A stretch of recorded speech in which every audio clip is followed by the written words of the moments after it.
節日咧又有多一個選擇啦。今日咧我就同大家嚟到荃灣廣場3樓 UFUFU Cafe，我啦都好中意呢度噶，環境開揚、簡潔、柔和嘅燈光啦，氣氛好好，令人啦覺得啦好舒服。呢一間咧係日式嘅 cafe 嚟噶，整個系列啦都充滿住日本嘅色彩。今日啦就同大家介紹一個 UFUFU Cafe 聖誕新年套餐，好消息啊！而家咧經 OpenY 訂咗咧，仲有優惠288蚊咋。而家我就開始食一餐又靚又有儀式感嘅慶祝大餐。前菜慢煮火雞蘋果沙律配櫻桃酸汁。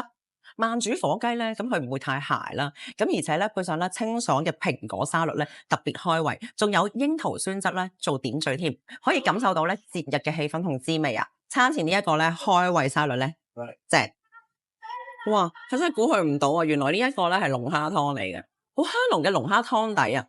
而且咧裏邊咧仲有海鮮嘅鮮味，好濃郁啦，好絲滑，哇，好靚啊！呢一個咧係雜錦海鮮卡波尼意粉，要趁熱食啊！好煙韌嘅意粉啦，裏邊咧仲有啲鮮蝦啦，同埋青口啦，啲意粉咧好煙韌啦，而且咧仲滲晒啲汁喺度。海鮮意粉咧好足料啊，有蝦啦，有青口啦，仲有魚添，同埋有啲煙肉，好濃郁嗰個奶香味啊，我好中意。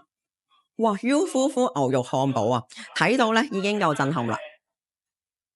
我會將佢分開一半，哇！一刀切落去嘅時候咧，哇！震撼啊！睇到咧佢個肉質咧係好 juicy 啊，裏邊咧滿滿嘅都係咧好香濃嘅芝士啦，同埋牛肉嘅味道。呢個漢堡包我都係覺得超好味，仲有好清新嘅感覺，因為咧佢有啲咧沙律醬啊，同埋有啲青瓜啦，仲有番茄，嗰個味道咧好清新。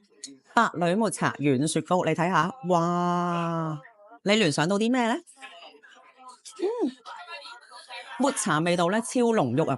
食落去嘅時候咧，入口就融化，又冰涼又細滑，仲有好香嘅乳製綠茶味添。我都好中意呢個味道。焦糖香蕉巴菲，哇！你睇下幾足料，我啦都好中意焦糖噶。